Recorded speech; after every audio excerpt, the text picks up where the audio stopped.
खबर दें कि लाहौर की एंटी करप्शन अदालत ने करोड़ों रुपए की मुबैना करप्शन के मुकदमे में साबिक वज़ीर आला पंजाब चौधरी परवेज इलाही की 27 अप्रैल तक अबूरी जमानत मंजूर कर ली है। इस हवाले से मजीद तफसीलात जानते हैं डॉन न्यूज़ के नुमाइंदे राना बिलाल से। राना बिलाल, मजीद क्या पेशरफ सामने आई है, बताइएगा।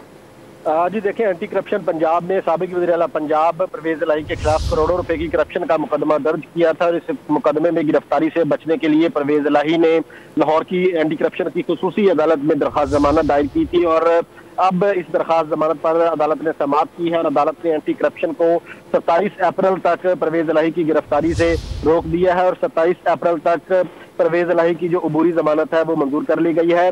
अदालत ने परवेज इलाही को शामिल तफ्तीश होने का भी हुक्म दिया है। इसके साथ साथ अदालत ने परवेज इलाही को 1 लाख के जमानती मुचलका जमा कराने की हिदायत भी की है।